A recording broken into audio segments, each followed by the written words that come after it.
Gucci is one of the world's most popular fashion brands, valued at about $22.6 billion. What started as a humble rags-to-riches story of a small family business quickly turned into a dark story of betrayal. Beneath the glamorous surface of the fashion industry was something much uglier: family conflicts, court battles, business disputes, and even murder. So sit back, relax, and get ready, because this is the incredible true story of how Gucci went from a family dream to a billion-dollar empire built on drive, chaos, and change. The world's most famous fashion house was once dying, not slowly fading away, but falling apart right in front of everyone. Workers weren't getting their pay. Bills kept piling up. $30 million were vanishing every single year. Inside the boardroom, panic was spreading. Investors were running away. Fashion magazines were already writing about Gucci's end. The brand that once made Hollywood stars fight over handbags was now worthless, finished, dead. The name that once meant glamour, beauty, and wealth had become a symbol of failure. But then one man walked through the door and everything changed. He was only 33, too young, too bold, too new to the business. Everyone doubted him. They said he was taking over a sinking ship. But he saw something no one else could see, and he made a bet that sounded totally crazy. Within just 2 years, Gucci's sales exploded from $500 million to over $880 million. Not in 10 years, not in 5, in just 24 months. And today, Gucci is worth more than $22 billion. But here's the twist no one talks about. The secret behind this comeback wasn't better leather, fancier stores, or even that famous double G logo. The secret was so simple that every other luxury brand completely missed it. And when he shared his plan, the bosses thought he'd lost his mind. He told them, "We don't sell handbags. We sell something totally different." To understand what that meant, we need to go back to the beginning, back to Florence, Italy, where a man named Guccio Gucci opened a small leather shop almost 100 years ago. Guccio had once worked in a luxury hotel in London, where he watched rich travelers show off their luggage like prizes. He noticed something powerful. People didn't just want quality bags.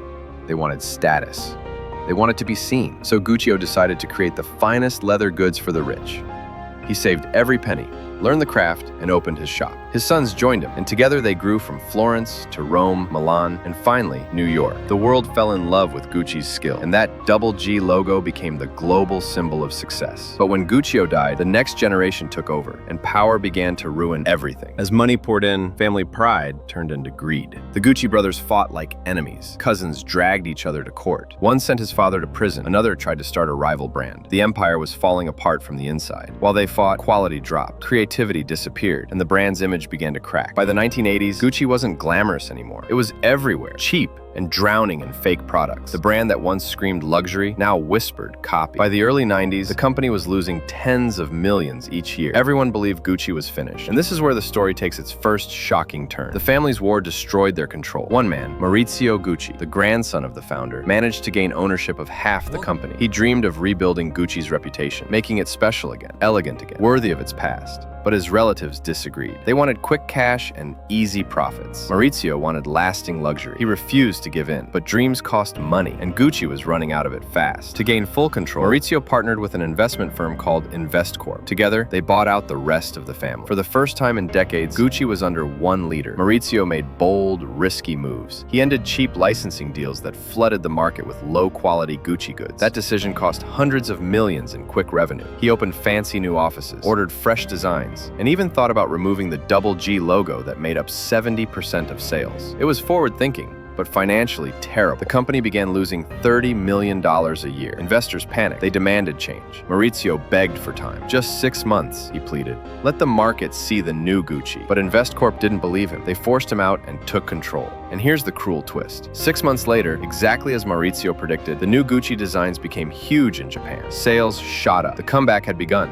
But Maurizio never got to see it because of his wife. Patrizia Reggiani had once said, "It's better to cry in a Rolls Royce than be happy on a bicycle." She lived for luxury, status, for the Gucci name. When Maurizio left her and started seeing another woman, her anger took over. She couldn't stand the idea of losing the Gucci name or the lifestyle it gave her. So she did something unthinkable. One spring morning in Milan, as Maurizio walked up the steps to his office, a man came up to him and shot him 3 times. Maurizio Gucci died right away. The murder shocked Italy. Police searched for answers for 2 years until a secret tip revealed the horrible truth. Patrizia had hired a hitman. During her trial, she wore Gucci outfits in court as if mocking the world. When offered early release after 18 years in prison, she refused. "I've never worked a day in my life," she said, "and I don't plan to start now." That's how deep the obsession with image ran in the Gucci story, an obsession that would later become its greatest strength. Then came the comeback of the century. Domenico De Sole became CEO, and a young creative director named Tom Ford took charge. He was 33, stylish, confident, and dangerously ambitious. Most people thought he was too young to save a dying brand, but Tom saw Gucci's fall as a blank canvas. He looked around the office and realized something important. The brand had forgotten who it was. The designs were lifeless. The fashion world had moved on. Luxury no longer felt exciting. So, Tom Ford decided to break every rule. He called a meeting and said the words that would change Gucci forever. "We don't sell loafers. We don't sell handbags. We sell the fantasy." He understood that people don't buy luxury for the product. They buy it for how it makes them feel.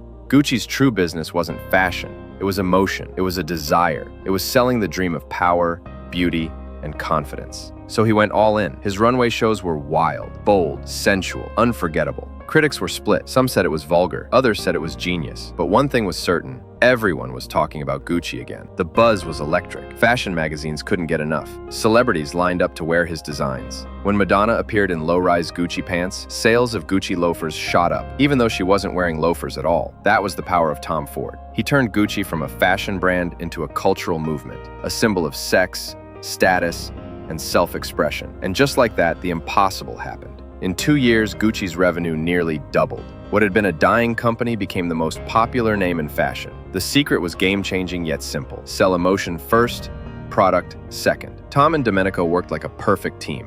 Tom, the creative visionary, and Domenico, the strategic mind. People called them the Tom Dom Bomb. Together, they didn't just save Gucci, they changed the entire luxury industry. But if you think that's where the story ends, think again. What Tom Ford started didn't just save one brand. It changed how every company on earth sells to you today. Before Tom Ford, luxury brands sold tradition. They talked about skill and history. After Tom Ford, everything changed. Brands stopped selling objects and started selling dreams. They weren't selling what you could hold. They were selling who you could become.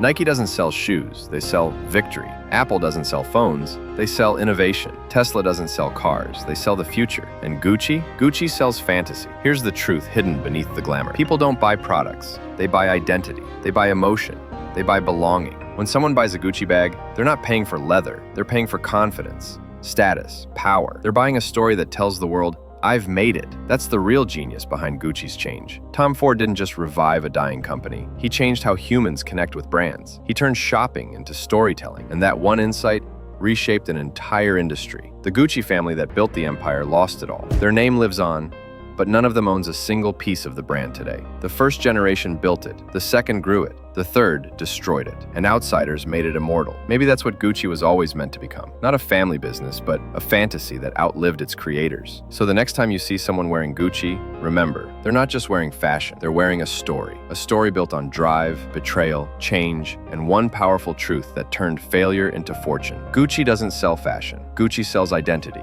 It sells the fantasy of power, confidence, and desire. And that fantasy, even today, is worth more than $22 billion.